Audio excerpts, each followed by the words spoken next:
When it comes to riding in South America, we try and live by one rule: don't ride in the dark. There's just so many reasons why this is a bad idea, and yet for us it's never quite that simple, especially out here on the Peru Great Divide. Sometimes it's the little things, bike maintenance, the stuff that you have to sort out. Other times it's thinking that you've got way more time than you actually do. But out here, places to stay are few and far between, and it doesn't take much for the pressure to really start building. This time, things didn't quite line up like they had done before. So it is a little bit tricky. Added to the dark, added to the horses, added to the cows. Another challenging day, another absolutely fantastic day.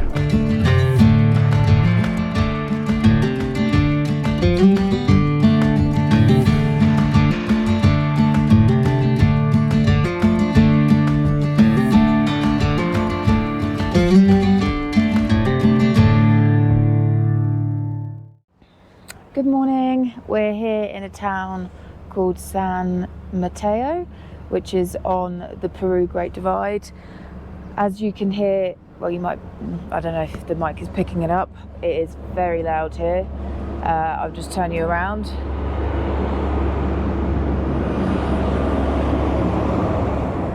It was actually quite quiet last night, but from about 4 o'clock, it just, everyone from Peru, it felt like, had descended into this town, and yeah, it was all just mayhem. So we've been up pretty early this morning, but we're still very well rested. Today's a new day. I feel a lot better than yesterday, with a few family matters that were happening at home, which was making me feel a bit unsettled, but everything is good, so that's fine. And then Matt is rested as well. He was very tired yesterday. So yeah, ready for the next stint of the Peru Great Divide. I think we've got about 600 Ks left until we're at the end of this amazing trail. It's been incredible so far. Just, it's been awesome. Yeah, it's been good to get a good fix of some off-road adventure. Matt is just, I noticed when we pulled the bikes out, there's actually a little shop next door that looks like it sells lube and stuff, which I noticed this morning, which is something we really need because we haven't oiled our chain probably since day one, and we've been on the road for like 6 days. So with all the dust and stuff, yeah, they're in good need of a lube, and yeah, they're looking a bit dry at the moment, so hopefully he'll come back with the goods. We'll wait and see. He's been in there for a while, which makes me think maybe there's a good selection. What did you get? Result. So, managed to get an equivalent WD-40. That'll be good. And then got some transmission, I think. It's 140. We're going to use it to go on the chain, so like a gear oil. It's a bit thicker than the one we're using at the moment, which is what we want, but it's all they had there. So yeah, got something for the chains and something for the rest of the bike. So it was good little find. Now, before we go anywhere, my horn has been playing up on my bike, and you need the horn here. Like, we're on the horn all the time. People on our side of the road. I nearly got knocked off my bike yesterday. Someone come around the corner on my side of the road and I had to go into the verge, and my horn isn't all that strong, so he's got some horns in there. So I'm going to try and find the biggest, baddest horn possible and put it on my bike now, but I'm going to have to see if it fits. This big black bottle doesn't fit in the little bag on the side of my bike, so we're just putting it into the existing bottle we've been using for the chain oil.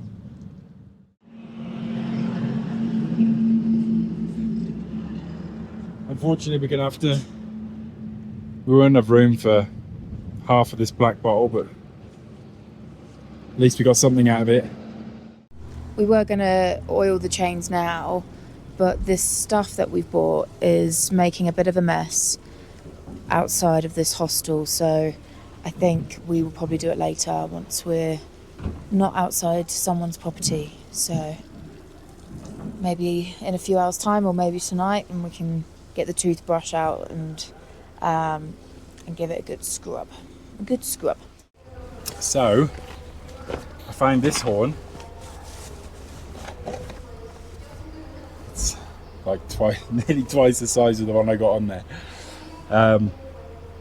It's not going to fit perfectly on the bracket between the crash bars, but I think I'll bend the bracket back a bit and I'll get it in there. So I'm going to try and fit that. Hopefully people can hear me then, because these drivers in Peru, they're something else. They come round your corner on your side of the road, they drive in the middle of the road, they drive on the wrong side of the road and don't give you an inch. So beep beep on the horn. Let's see.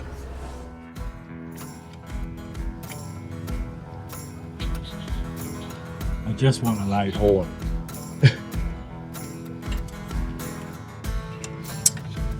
How are you getting on there? It's a bit of a battle. I'm getting there. It's a bit of a battle.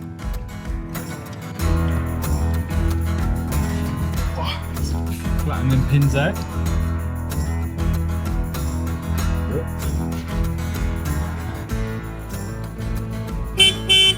Wow. It's better. It's a bit better. So loud. See, this lovely guy just saw me struggling. And he came and brought me some cardboard to lie on while I was working on the bike.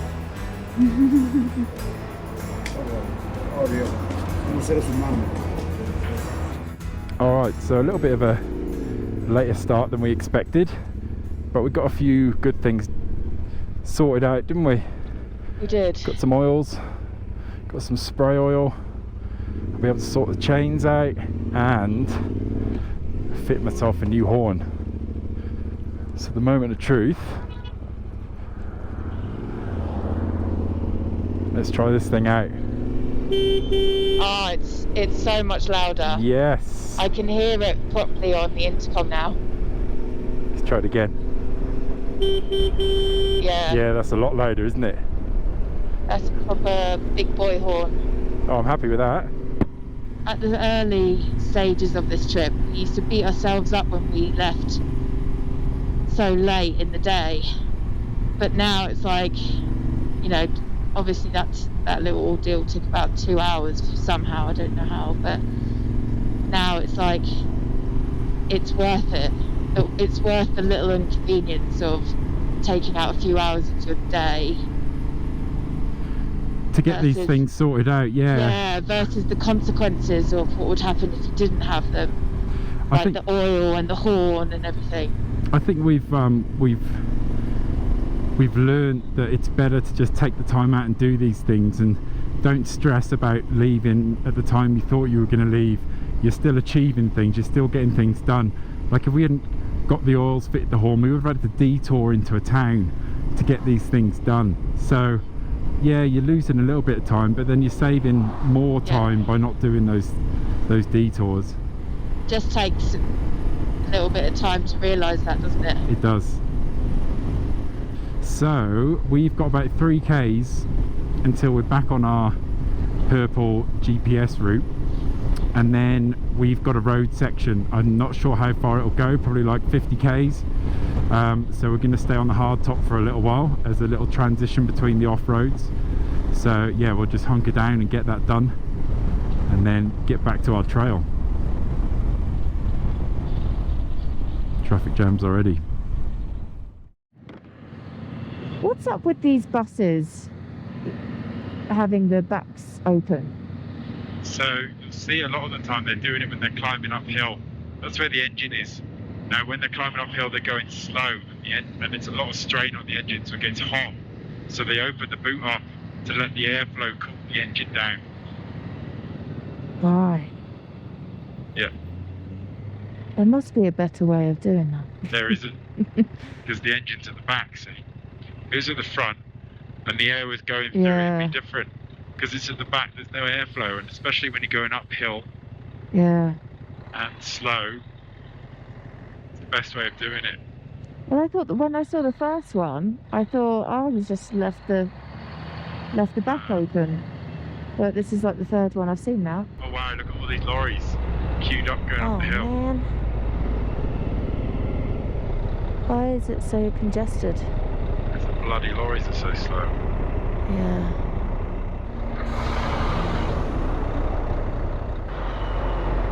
Back to the wilderness, please.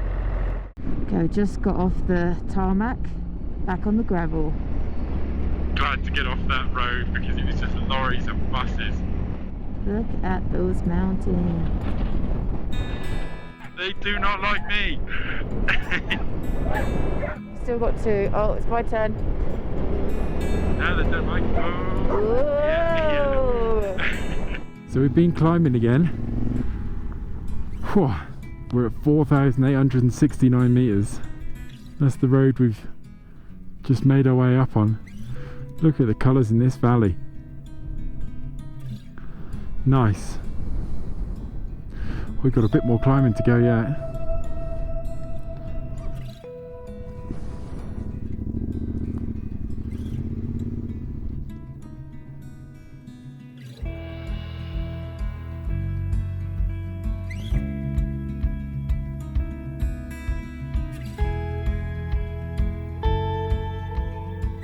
So we've just pulled over. We've done about 150 Ks, which is pretty good going for us on this trail. The roads are pretty good condition, but I am starting to feel tired. I'm like constantly yawning in the helmet, so we thought, bugger it. We're making good Ks. Let's just get some hot water on boil and make a coffee and a hot chocolate. Have a nice little coffee stop, and we've got a great view as well. Yeah, let me just turn it round. View.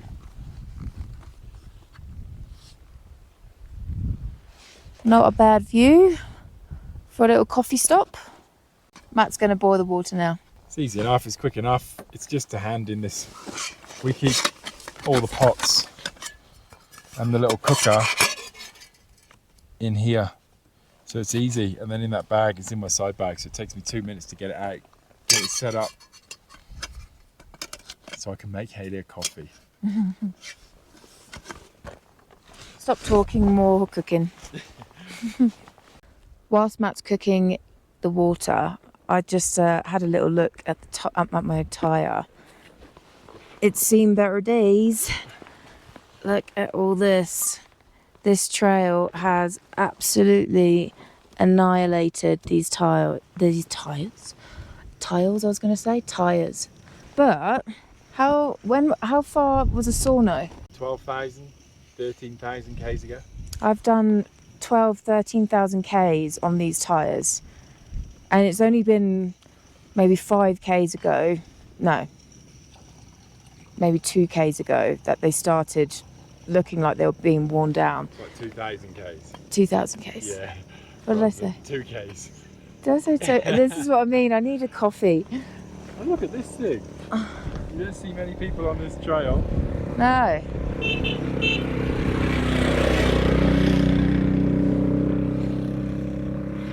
That's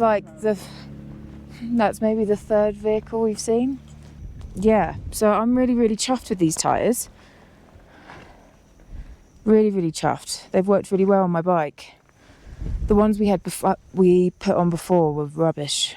They're not rubbish tyres, but they weren't good for my bike. They wore really quickly, so I'm really chuffed with that. I think we'll probably change them in Lima.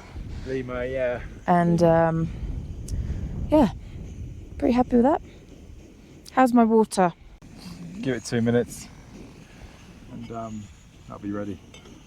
Oh look, there's another one. It's a tuk-tuk.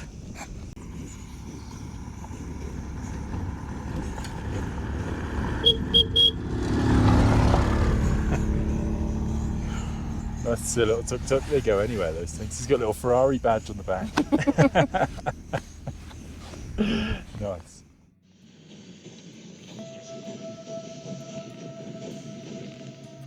Perfecto. I'll put a bit more on boil. We'll have some hot water for later.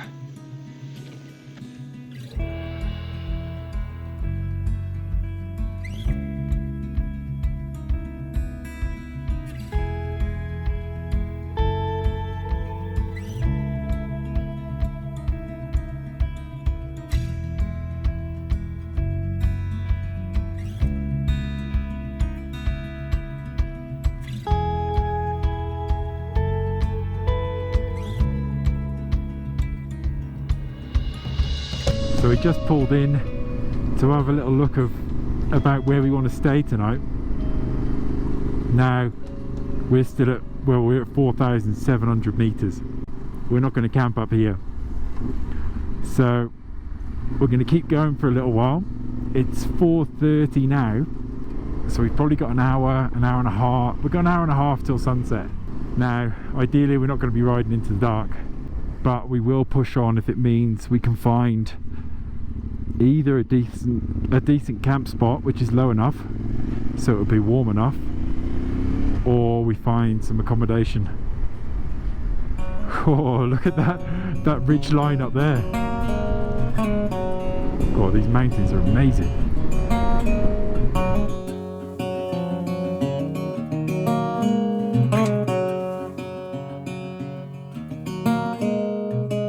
So we've just had a couple of little navigational errors, which is not what we need. You can see the sun's disappearing up the hills. There's a gate here on this one. Do you think we can get through there, Hayley?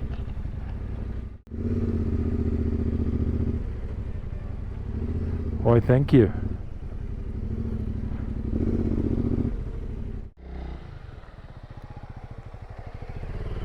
Thank you. Alright, let's keep going. I think we found ourselves in the same situation again, where we're having a little bit of a race against the clock and against the sun. We've got 44 k's to go.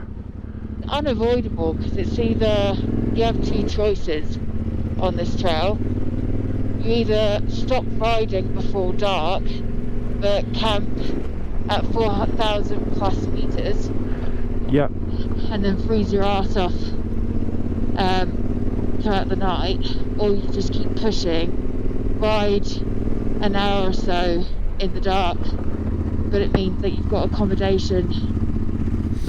Exactly. And, you know, and you're not freezing your ass. Yeah, you just have to pick one of them, don't you, and go for it. Yeah. But it's not very quick going on this trail, unfortunately. Lovely little trail. It is cool.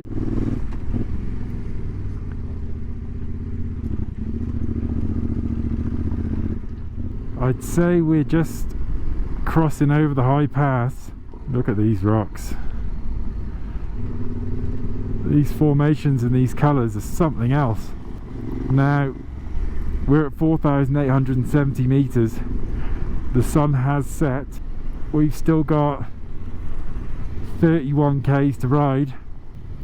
We're just finding ourselves in this situation again, where we're racing against the clock. We're at high altitude. It's getting cold fast and it's getting dark fast. Like the beautiful silhouette of the mountains, it's gorgeous.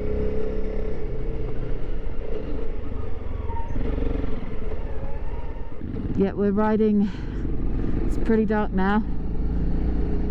Yeah. It's a little bit different to the other night when we did it, because the road conditions I felt like were a lot better the other night. This is kind of... This is like, it's, you might not be able to be picking it up on the camera, but this is like sandy gravel. And in places, it's a little bit deep. And it is a little bit sketchy. The bike's moving around a bit on it and it is sinking in. So now that the light's going as well, it is getting a bit tricky. Now we've got donkeys and horses in the road. Don't want to spook these lot too much. There they go. Yeah, I think we're coming a little bit too accustomed to riding in the night, or at least for a couple of hours in the dark. So another element that's been added to this now for me is my back brake is cooked, because we've been coming down and going through so many twisties. She's got a little bit hot and it's just gone super spongy, so I've got no...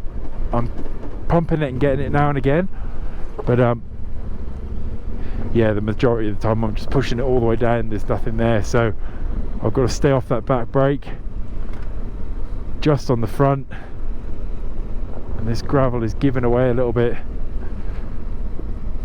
so it is a little bit tricky. Added to the dark, added to the horses, added to the cows. I think this might be it. That doesn't look promising. Everything looks shut. Okay, it's 7:45. We've got to this hostel. Well, it's accommodation, and it's shut. There's no one here. There's not much here. And one of the local guys just walked past and told us that the owners are in Lima. So we're not staying here. We're gonna have to get back on the bikes and keep going until we find the next town and try and stay there. Not ideal. We keep on going. That's disappointing, but these things happen. Longest 10Ks of my life. Yeah, it does a bit. Do you think you can look on the map and see if there's a bridge up further up this way?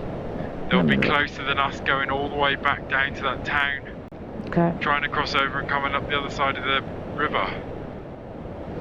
So, this GPX file, you can tell that they've attempted to cross and then they've come back.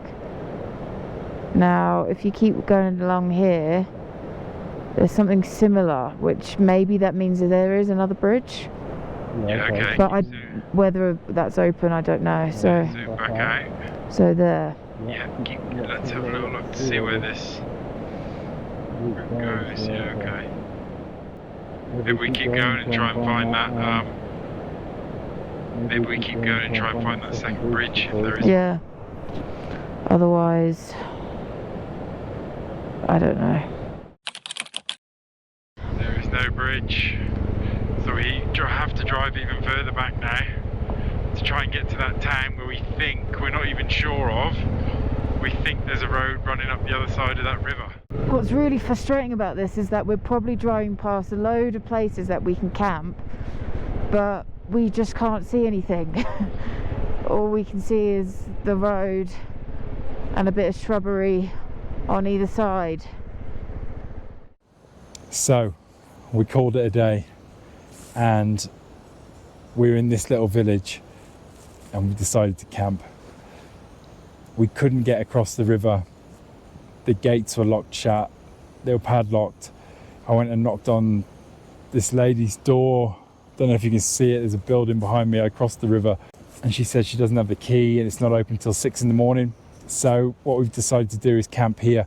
We're in sort of a little car park area. There's no one around, so we're just going to camp here for the night. It's 5 to 10. We're at 3,200 meters, so we're a little bit lower, so it should be a bit warmer tonight. Yeah, we just decided that was it. We're just going to camp here. So I'll just quickly show you our little setup. We pulled in here. We have literally thrown the tent up. It's probably the fastest we've ever put it up. Hayley's got everything inside. She's got the beds made up already. We've done this all very, very quickly, and I've just jammed the cooker on, started boiling some water and chucked some pasta and some veg in there. So we've got some dinner. But yeah, I'll just show you quickly now. So yeah, we've got the tent set up. Don't know if you can see the little village. There's probably about 8 or so houses here. Hayley's just there taking the rest of the stuff off her bike. I've got the cooker down here. We've got some, oh, she's boiling over. Hang on. Oh, she's looking good. So we've got some veg coming on in there. Some beans, some carrots, some peas, some broccoli. So we're going to eat well. How are you feeling, Hayley? I was losing the will to live then. That went on for ages. I don't know what time we finished. We started from when we were looking for accommodation to when we decided let's just camp in this car park. So I think it was a few hours going backwards and forwards, dusty roads, going up and down the same road like 4 times. Yeah, it's not something I want to make a habit of doing, but these things happen, so yeah. That's how I feel. So